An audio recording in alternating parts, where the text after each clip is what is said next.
Hi guys, it's good to see you again. Welcome to this week's Career Nuggets with Jane. I missed you guys. Last week I know I could only put one video, but this week's videos will be inspired by a session I had with the University of Bolton. A shout out to Dr. Celestine and Sam. You guys were a wonderful faculty. I enjoyed that session. And in that session, we were talking about employability.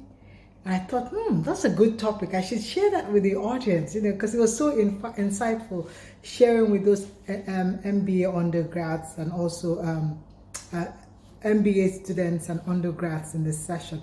So let's talk about employability. But today's session, let's talk about the future of work. And I started with a story. I'll share the same story with you.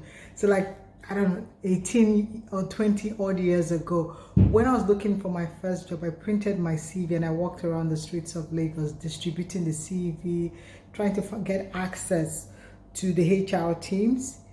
And if we fast forward a year ago when I got my new role with Facebook, I didn't have to do that. Someone found me on LinkedIn and reached out to me. And I just wanted to show that the future of work is slightly changing. So one, in terms of now, we see that recruiters are actually finding talent because they're going to platform where the talents exist, as opposed to like 20 years ago where talent is taking CVs and we're going around looking for recruiters. Now recruiters go to where the talent is and they post the job ads. Two, another thing that is really there with the future of work, I think the World Economic Forum has spoken to that about automation. We see that jobs are getting highly automated. Even where I work for, we're using a lot of AI.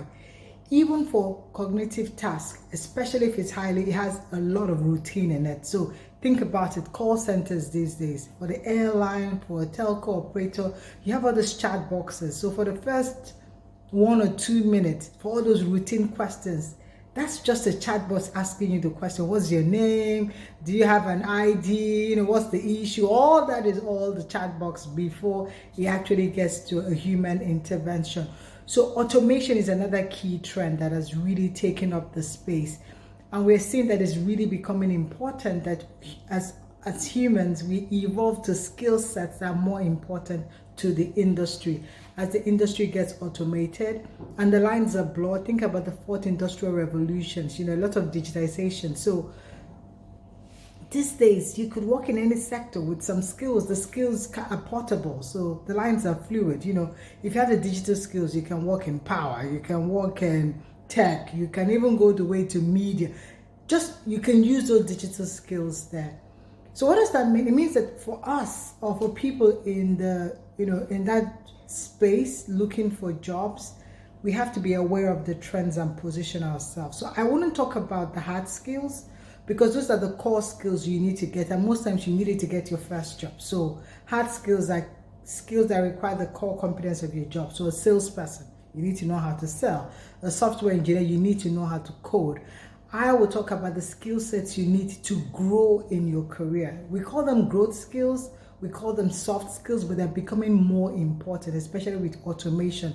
That is actually what you need to grow in your career. And there are 5 of them I would like to call your attention to: creativity, critical thinking, self-management, time management or attention management, and social intelligence.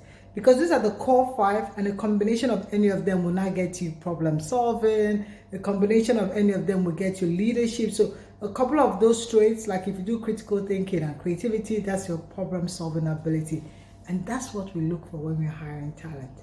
So we look for the hard skills, but most times, 90% of the time or more, we are also looking at those growth skills. And when we ask you the questions, that's what we are trying to access. And those growth skills are not, it's not something you just go and do a training and get, like the hard skills. You sit and you learn how to code. Sometimes you have to experience it, so you get tools to work on yourself to improve them. Because I think everybody has a level.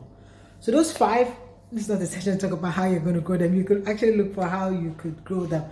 But be aware, if you're in the job market, you're thinking of going to the job market, most times when you're sitting down and we're interviewing you, we're trying to assess those skills. So I hope that's helpful for someone. Have a lovely week.